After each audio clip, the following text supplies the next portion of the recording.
কিশোরগঞ্জের কটিয়াদীতে ১৬৫ শতক জমি জবরদখলের অভিযোগে প্রকাশিত সংবাদের প্রতিবাদে সংবাদ সম্মেলন করেছে অভিযুক্ত পক্ষ।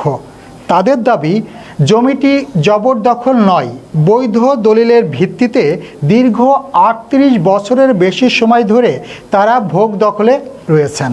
সিনিয়র স্টাফ রিপোর্টার মোহাম্মদ জজ মিয়া জানান, মঙ্গলবার কটিয়াদী উপজেলার আতখোলা গ্রামে হাজী রিয়াজউদ্দিন ভূঁইয়ার বাড়িতে আয়োজিত সংবাদ সম্মেলনে অভিযুক্ত পক্ষ জানায়, প্রকাশিত সংবাদটি একপাক্ষিক ও বিভ্রান্তিকর। তারা দাবি করেন, জমিটির মালিকানার বৈধ দলিল এবং ১৯৮৮ সালে হাজী গিয়াসউদ্দিন ভূঁইয়ার পক্ষে আদালতের ডিগ্রির কপি তাদের হাতে রয়েছে। এছাড়া প্রতিপক্ষ গোপনে মামলা করায় সালিশে না গিয়ে আদালতে বিষয়টি নিষ্পত্তির সিদ্ধান্ত নিয়েছেন বলেও জানান তারা। একই সঙ্গে প্রকাশিত সংবাদের সংশোধন বা প্রত্যাহারের দাবি করেন। বর্তমানে জমি সংক্রান্ত বিরোধটি আদালতে বিচারাধীন। সংশোধন, দুঃখ প্রকাশ এবং প্রত্যাহারের জোর দাবি জানায়। পাশাপাশি ভবিষ্যতে সংশ্লিষ্টর পক্ষে বক্তব্য যথাযথভাবে যাচাই করে সংবাদ প্রকাশের জন্য আহ্বান জানায়। এই সম্পত্তির মালিক সুলতান ভূঁইয়া।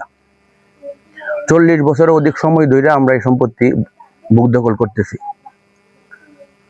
কাজ না অনাদায়ের কারণে ১৯১৯ সালে সরকার ওদের সম্পত্তি নিলাম করে নিয়ে নেয়। সরকারের কাছ থেকে ওই নিলাম সম্পত্তি নকলার দুর্গা দাস নামে একজন জমিদার উপযুক্ত টাকা দিয়া ওটা খরিদ করে নেয়। তারও ঠিক ৮ বছর পর, অর্থাৎ ১৯২৭ সনে আমার দাদা সুলতান ভূঁইয়া দুর্গা দাসের কাছ থেকে ওই জমি ক্রয় করে। এইটা হচ্ছে সেই জমির ক্রয় সংক্রান্ত যে আপনার দলিল ১৯২৭ সনের।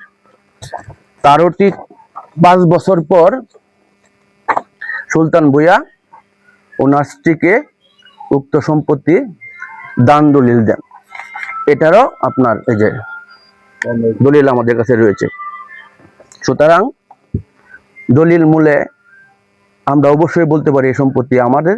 সিএসসির নাম থাকার কারণে পরবর্তীতে ওদের নামে আর হলে, ভুলবশত আর হলে আমরা আমার চাচা গিয়াসউদ্দিন ভূঁইয়া ৮৮ সনে মামলা লং ৪৭, উনি আর এর বিরুদ্ধে একটি মামলা করেন এবং ওনার পক্ষে মামলার ডিগ্রি আসে। এই হচ্ছে আমাদের